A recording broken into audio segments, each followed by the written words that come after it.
What's going on, guys? My name is Komar, and boy, do I have a special project for you today. We are finally gonna get a chance to install our in-ground pool. We have been saving for this thing for as long as I can remember, and today is the day. We're gonna take you guys along for the ride every step of the way so you can see the entire process. And then at the end of the video, we'll talk about how much we spent on it and whether or not it was worth it. So let's get started. Welcome to the Komar project.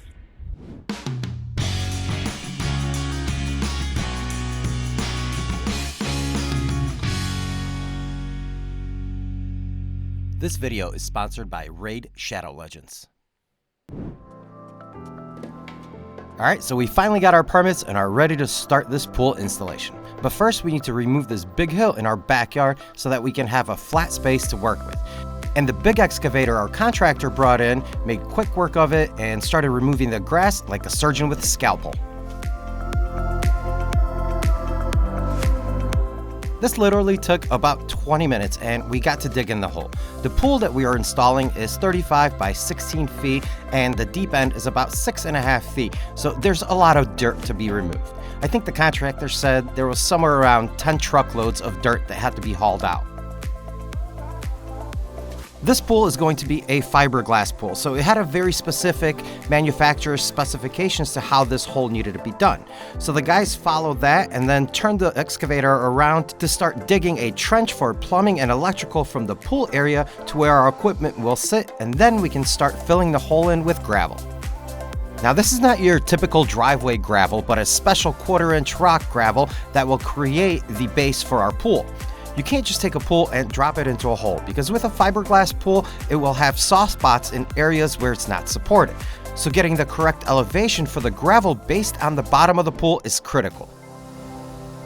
After just one day, we had the hole dug, the gravel put down, and we scheduled the pool delivery for the next morning. The pool arrived at about 8 a.m. and there was a full crew ready to start getting it installed. But the guys had to work quickly because the water truck was scheduled for 10 a.m. And I'll explain why that's important a little bit later. They attached a 16-foot beam to the bucket of the excavator and strapped the pool at 4 points to lift it off of the trailer.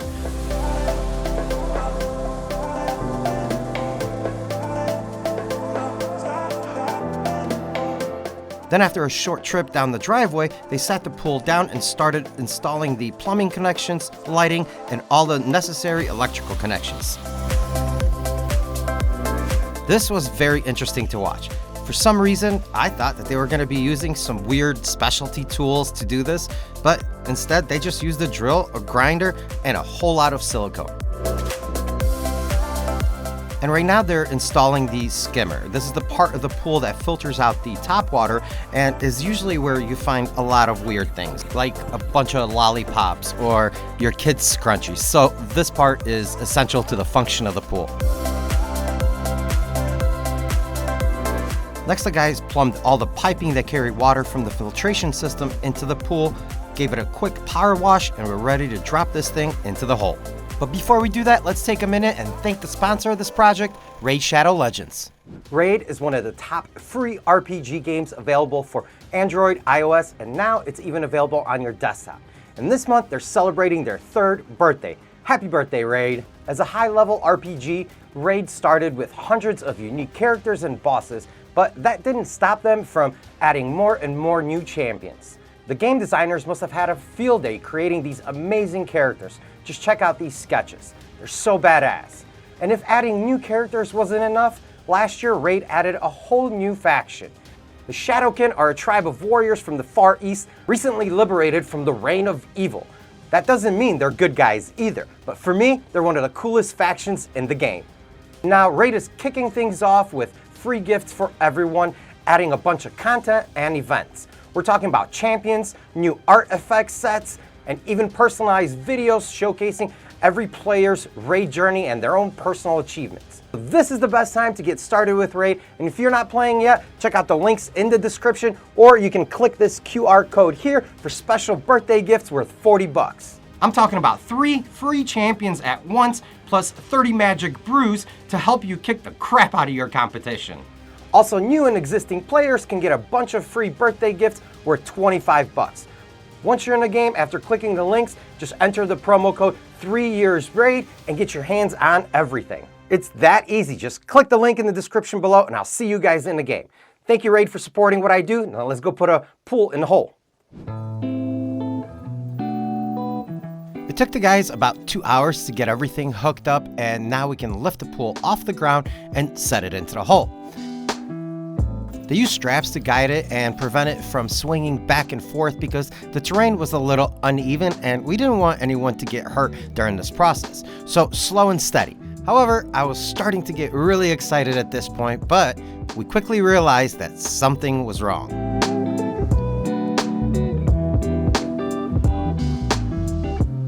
All right, so the guys just dropped the pool into the hole and I am extremely excited. But unfortunately, that pool is not sitting level. So the shallow end is actually sitting much lower than the deeper end. So what they need to do is actually pull the entire pool out of the hole, throw some gravel underneath it so that it's nice and level all the way across. Let's see them do it.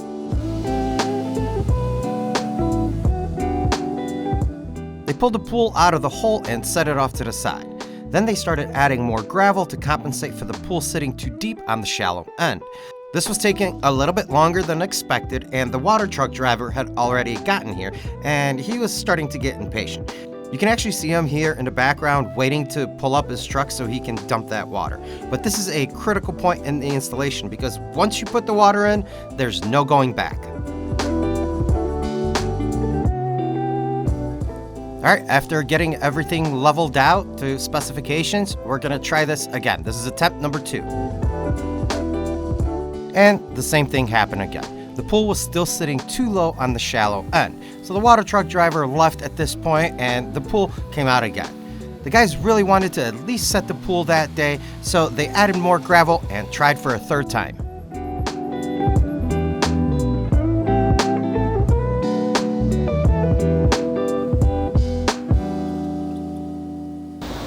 This ain't the pool that's on here now that I'm looking at it. Look how those stairs come down right there. Yeah, definitely not it. This is not it. And this is the one you picked out. Yes, yeah, we went to the yard because it had that crack. Yeah. That one right there, yeah. Yeah, well, this ain't.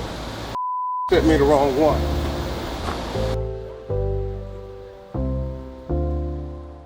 So what happened was the installers were given the wrong pool specifications from their office.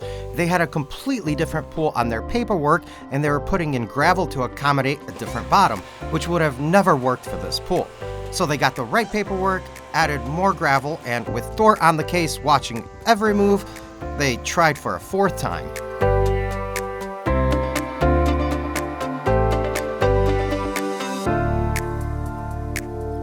This time, the pool sat level, and I was so relieved to finally have it in place and start working on hooking up the plumbing and electrical to the pool. The guys laid out the water and electrical lines in the trench they dug during the excavation and started connecting the pool to the heater and filtration system that they had already installed off camera.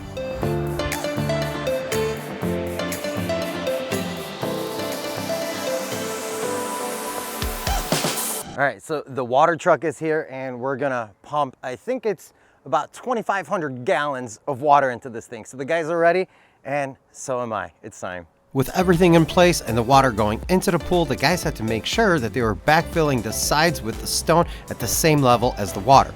This is why it was important for the water delivery person to be on site while the installation was happening.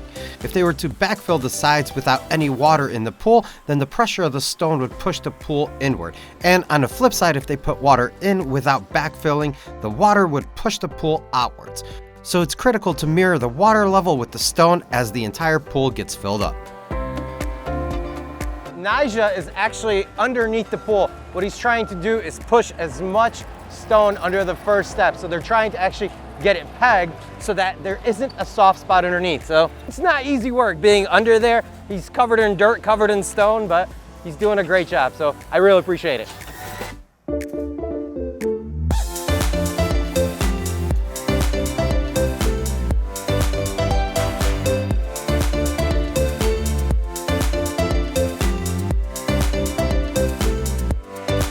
All right, so we got a second truck of water coming because when I said 2,500 gallons before, I was totally mistaken.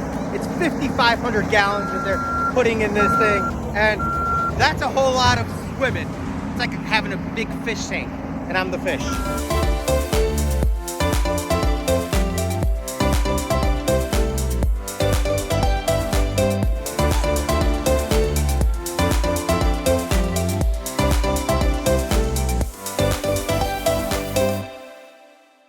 All right, guys, so it's in. We have a pool. Hey, you excited? Yeah. You ready to get swimming? Yeah.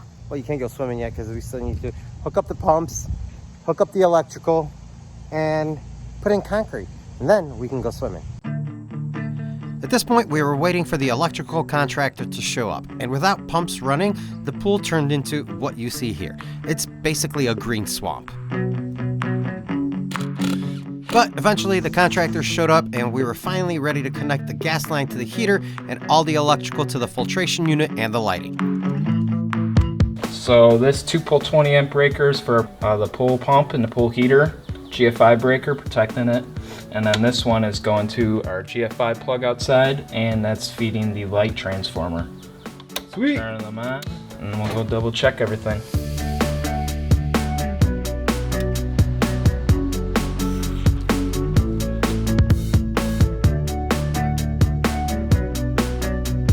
So this morning we got woken up and there's contractors in our backyard we didn't know about. No big deal. This is kind of a thing that you go through during this process. But what they're doing is they're actually putting in a silt fence. And what a silt fence is basically just a barrier around your construction zone to keep all the mud and debris out if it were to rain. Here in Chicago, we get a ton of rain, and this way, this is gonna keep it out of the neighbor's yard and the rest of the property. With the temporary barrier around the pool and the pool pumps running, we need to get this green algae under control so we can actually get the concrete poured, because someone needs to be in the pool while they do that. So another contractor showed up and treated the pool with a shock chlorinator. It pretty much got rid of all the algae within about an hour, and we can finally see the bottom of the pool. About a week later, the concrete contractors showed up and started installing the forms to pour a 6-foot concrete pad around the pool. To create the coping around the pool, they're using a 3-part flexible plastic form. The first part gets screwed into the lip of the pool, and then they clip in a vertical piece that overhangs the pool by a couple of inches. Then on top of that, they clip in a third piece and line it with some masonite board to give the inside concrete edge a smooth look. With the forms in place, we can call the county and get the inspector out here to make sure that there's a grounding wire all the way around the pad, and we can finally start pouring concrete. 10 yards of 4,000 PSI concrete reinforced with fiberglass mesh to minimize cracking over time. Now, I've done plenty of concrete in my time, but I've never seen it done the way that these guys did it. I've always used a 2x4 to screed the concrete, but these contractors first smoothed the edges with a trowel, and then they used a concrete hand tamper to level and compact the concrete to enhance its strength and durability. What do you got there, buddy? The massage gun. Oh, it's funny. Then with a bull float, they smoothed out the entire pad. This is probably one of my favorite things to watch on a job site, when concrete contractors bust out with the floats and they make everything buttery smooth.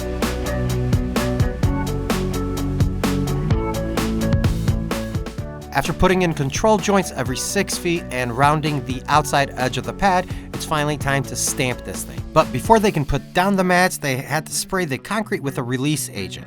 This allows them to hand tamp the pattern into the concrete, and when the mat is pulled up, it doesn't stick to it and comes up looking like it's supposed to.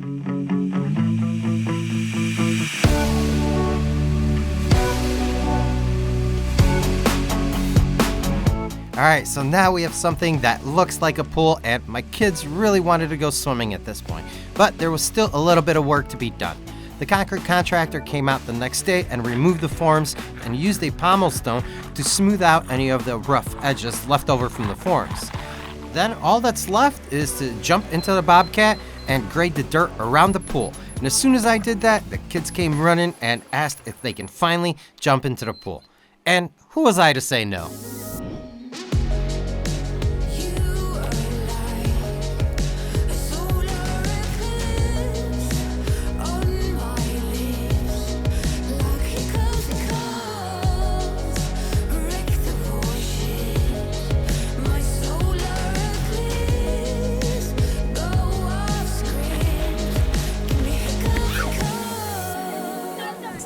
is in and I couldn't be more excited. But let's talk about whether or not it was worth it for us.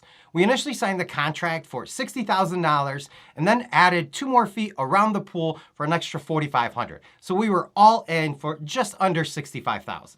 Now that's a whole lot of money and we're probably not going to get back our return on the investment. But on the other hand, we have 3 little girls that now can actually go outside and play, invite all their friends, and spend time outside instead of just being on the phone. And for me, that's a win. As far as the timeline goes, we signed our contract in late March of last year, and between getting the blueprints drawn up and submitting for the permits, we were finally able to get the installation started in July. Then it took the contractor till September to get everything done. We ran into a couple of issues, as you saw, but finally they were able to get the pool running and we were able to get 1 day of swimming before the winter rolled in. We had to close the pool down for the year and couldn't do anything else with it last year. Now, there's still a few issues that need to be resolved with this pool, like the concrete being pitched incorrectly in certain areas, it having low spots where there's sitting water, and a few scratches that were put in during the installation. Now, hopefully the contractor is going to rectify all those issues this year before we actually can swim again and enjoy the pool for many years to come. If you guys learned anything from this video or just enjoyed watching it, go ahead and hit that subscribe button along with the bell notification so you don't miss upcoming projects. We're just getting started with this house. There's going to be a ton going on, but I also want to know what you guys would like to see built around the pool. I have some ideas, but I definitely want to hear from you, so go ahead and leave those down in the comments section below. Huge thanks to Raid Shadow Legends for supporting what I do. Make sure you guys check out the links in the description below, and I'll see you guys on the next one.